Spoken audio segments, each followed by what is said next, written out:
Hi டே 4 challenge என்னோட Friday குட்டி கோலத்தோட start பண்ணியிருக்கேங்க. நிறைய கிராஃப்ட் ஐடியாஸ் இருக்கும்போது நான் ஏன் இந்த க்ரோஷே ட்ரை பண்ணேன்னா, இந்த மாதிரி ஒரு பால்கனியில் நம்ம ஒரு சேரை போட்டோமா, கையில் ஒரு ஸ்நாக்ஸ் எடுத்தோமா, அழகாக ரிலாக்ஸ்டாக உட்காந்து நம்ம இதை பண்ணலாங்க. ஈஸி ஹேண்ட்லிங்கில் ஒரு பண்டில் ஒரு நீடில் இருந்தால் போதும், நம்ம எங்கே வேணால் கொண்டு போய் கூட பண்ணலாம். அதனால தான் நான் இதை பண்ணேன். இன்னொரு முக்கியமான விஷயம் என்னென்னா, இப்போ இதை வந்து நம்ம கொஞ்சம் கவனமாக தான் பண்ண வேண்டியது இருக்கும்.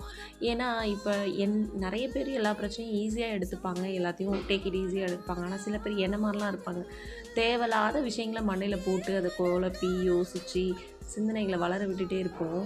ஆனால் நல்லா தெரியும், இப்போ இதை யோசிக்கிறதுனாலையோ இல்லை இதை நான் நினச்சி கவலைப்படுறதுனாலையோ எந்த ப்ராப்ளமும் சால்வ் ஆக போகிறதே இல்லைன்றது நமக்கு நல்லா தெரியும். ஆனால் நம்ம மைண்டு நம்ம பேச்சை கேட்கவே கேட்காதுல்ல. ஆனால் இப்போ இந்த மாதிரி விஷயங்கள் நம்ம பண்ணும்போது இப்போ இது வந்து கவனமாக தான் பண்ணணும். 4 ஸ்டிச் போட வேண்டிய இடத்துல 5 ஸ்டிச் போட்டுட்டு கண்டினியூ பண்ணோன்னா அந்த ரோ ஃபுல்லாக நம்ம பிரிக்க வேண்டியது இருக்கும். ஸோ நம்ம கவனமாக பண்ணும்போது நம்ம மைண்டும் சேஞ்ச் ஆகும்.